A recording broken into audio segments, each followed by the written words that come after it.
तो इधर उधर की न बात कर, बता काफिला क्यों लुटा। तो इधर उधर की न बात कर, बता काफिला क्यों लुटा। मुझे राहज़नों से गिला नहीं, तेरी राहबरी का सवाल है। पाकिस्तान के अंदर एक मौलाना तारिक जमील की इंसल्ट की गई, उनकी तज़लील की गई, उनको बेइज्जत किया गया और पाकिस्तानी खामोश रहे। मुझे दुख इस चीज़ का नहीं है कि मौलाना तारिक जमील को घुटने टेकने पे मजबूर किया गया और उन 2-3 लोगों ने, हामिद मीर से भी इतना गिला नहीं, मोहम्मद मालिक से भी इतना गिला नहीं, इमरान शाहिद से भी इतना गिला नहीं, जितना पाकिस्तानी मुझे तुझसे गिला है। मेरी कौम किधर जा रही है, मेरे पाकिस्तानियों की गैरत कहाँ गई है कि मौलाना तारिक जमील ने सच बोला और उस सच बोलने की पादाश में उनके ऊपर इतनी चार्जशीट बनाई गई, उनको इतना जलील किया गया कि उनको आखिरकार मीडिया के सामने, उन लोगों के सामने आकर अपनी गलती का इकरार करना पड़ा। अपने नाहक जुर्म को, जो उन्होंने गलती नहीं की, जो उन्हें सच बोला, उस सच के ऊपर उनको यू टर्न लेना पड़ा और हम वाह वाह और हाय हाय करते रहे।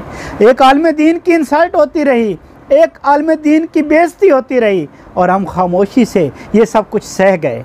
ना हमारी गैरत, ना हमारा खून, ना हमारे अंदर वो जुर्रत थी कि हम बाहर निकलते, हम मीडिया के ऊपर आते, हम अपने फ़ोन को उठाते और मौलाना तारिक जमील के साथ खड़े होने का ऐलान करते और इन बदमाशों को और इन 2 टके के आदमियों को, जिन्होंने मौलाना तारिक जमील जैसी शख्सियत को मजबूर किया कि वो अपनी बात के ऊपर यू टर्न लें, हमसे माजरत करें और फिर वो ट्विटर के ऊपर आकर हामिद मीर बड़े फ़ख्र से ऐलान करता है, बड़े फ़ख्र से ट्वीट दागता है कि मौलाना तारिक जमील ने कल जो कहा है उसकी उसने माफ़ी मांग ली है और बड़े फ़ख्र से इतराते हुए इस बात को वो ट्विटर के ऊपर आकर शेयर करता है।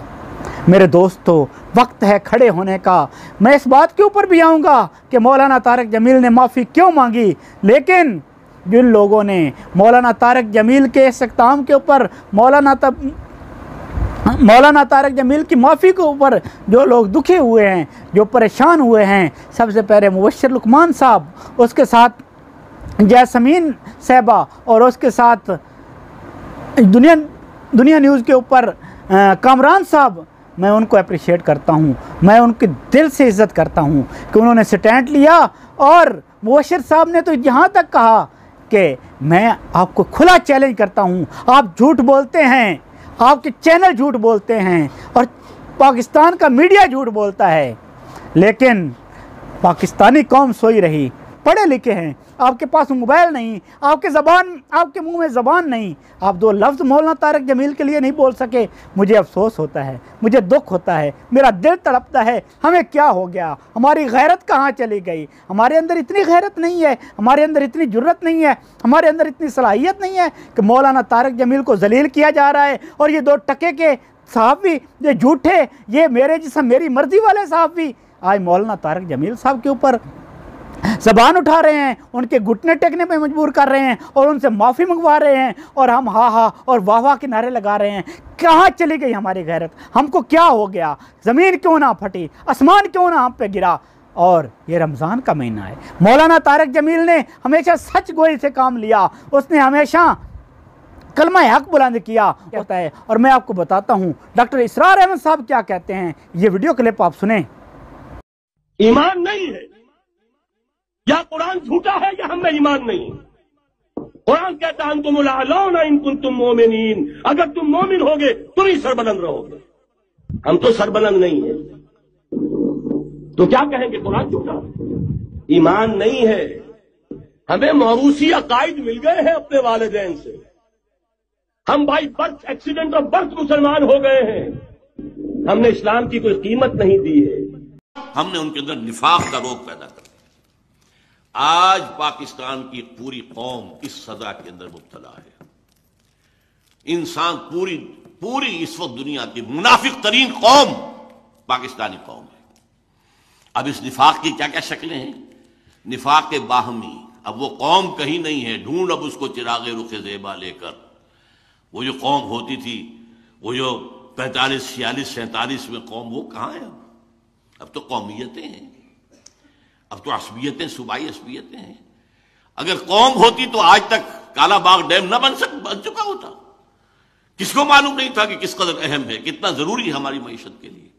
लेकिन नहीं, सिंधी को गवारा नहीं है, कोई पश्तून को गवारा नहीं है, एक कौम हम नहीं है। अब कौमियतें हैं, असबियतें हैं, नस्ली हैं, लिसानी हैं, मजहबी हैं, तफरका मजहबी।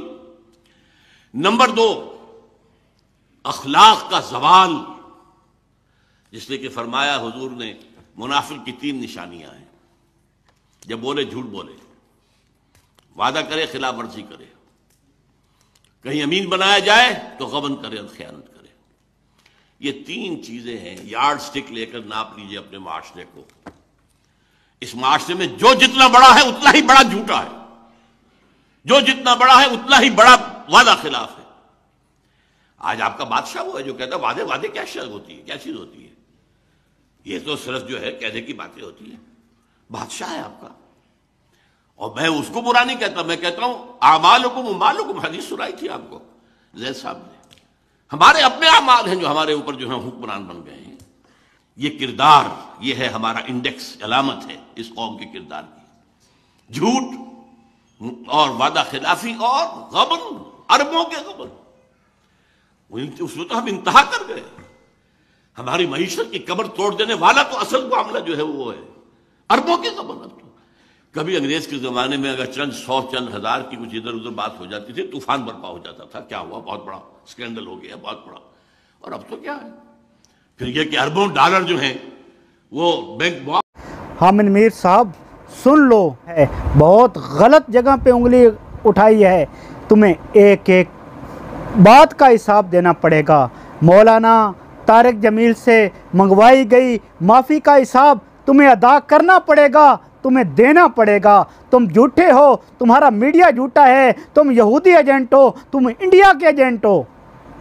तुमने मौलाना तारिक जमील साहब को, ये उनकी फराख दिली है, ये उनका हुस्न है, ये उनकी मोहब्बत है कि वो मोहब्बत के दाई हैं, मोहब्बत का प्रचार कर रहे हैं। तुमने उनको घुटने टेकने पे मजबूर किया, तूने उनसे माफ़ी मंगवाई, लेकिन ये माफ़ी तुझे इतनी जल्दी हज़म नहीं होने देंगे। पाकिस्तानी तेरा पीछा करेंगे। मेरी बात याद रखना, पाकिस्तानी हो, इस हामिद मीर के ऊपर जितना बोल सकते हो बोलो। ये मुनाफिक है, ये चोर है, ये झूठा है, इसका मीडिया दुज्जाली मीडिया है, यहूदी एजेंट मीडिया है, ये इंतहाई 1 नंबर का झूठा इंसान है, फ्रॉडी इंसान है। पाकिस्तान का ये दगाबाज है, पाकिस्तान का ये नंबर 1 मुजरिम है। इसने पाकिस्तानियों के साथ आज तक कोई भला नहीं किया। इसने जब भी बात की तो दुश्मन के हाथ में ये खेलता रहा, दुश्मन से, पाकिस्तान के दुश्मनों से पैसा ले लेकर ये कभी आर्मी के ऊपर भौंकता है, कभी ये पाकिस्तान के सियासतदानों के ऊपर भौंकता है, कभी ये पाकिस्तान की पाक आर्मी के ऊपर भौंकता है। इसका अंदर जो है वो अब खुलकर सामने आ रहा है। पाकिस्तानी कौम इसे पहचान रही है और हामिद मीर का पीछा करना है, और हमें तब तक इसका पीछा करना है जब तक इसलिए वापस मौलाना तारिक जमील साहब से माफ़ी नहीं मांग लेता, क्योंकि वो अल्लाह को कुरान पढ़ कर सुनाता है। अल्लाह ताला ने उसको इज़्ज़त दी है, तो उस कुरान की वजह से जो मुसलमानों को वो इकट्ठा करता है, इत्तेहाद की बात करता है, नबी सल्लम की बातें करता है, नबी सल्लम के अखलाक सुनाता है, नबी सल्लम की दावत को आम करता है, नबी सल्लम के रास्ता लोगों को दिखाता है। और ये हामिद मीर टीवी के ऊपर बैठकर सारा दिन झूठ बकता है, झूठ सुनाता है, झूठी रिपोर्टें ले आता है, लोगों को गुमराह करता है, रेटिंग के लिए, अपने पैसे के लिए, अपनी इज्जत के लिए झूठ पे झूठ बोलता है। लेकिन हम इसको सुनते हैं। आज के बाद हामिद मीर का बाइकाट होना चाहिए और इसको जलील और ख्वार करना चाहिए, जिस तरह इसने एक आलिम दीन को, एक अल्लाह का कुरान सुनाने वाले मौलाना तारिक जमील को जलील करने की कोशिश की, रुसवा करने की कोशिश की। मेरे दोस्तों, अगर आज आप लोग तहिया कर लें कि इसको मुकद्दर में हमने जलालत लिखनी है, इसके मुकद्दर में हमने पेशेमानी लिखनी है, तो ये हो सकता है। लेकिन इसके लिए आपको आगे बढ़ना होगा, आपको अपना फ़ोन उठाना होगा और जो कुछ भी आपकी ज़बान पे आए इसके लिए बकें, और जो कुछ भी खैर के कलमे आपके अंदर मौलाना तारिक जमील के लिए हैं उनको आप उनको आप अपनी ज़बान पे लाएं, उनको रिकॉर्ड करें और इस मीडिया के ऊपर शेयर करें, ताकि ये कहीं का भी नहीं रहे। ये अपना मोबाइल खोले तो इसको सिर्फ़ और सिर्फ मोबाइल के ऊपर हर पोस्ट में इसका ऑपरेशन हो रहा हो और इसको गालियां पड़ रही हों और इसकी ज़िल्लत, इसकी बेइज्जती हो रही हो। वस्सलाम। आपकी दुआओं का तलबगार आपका भाई गाजी सईद। अगर हो सके तो अपना चैनल सदाए गाजी ज़रूर सब्सक्राइब करना और बेल के बटन को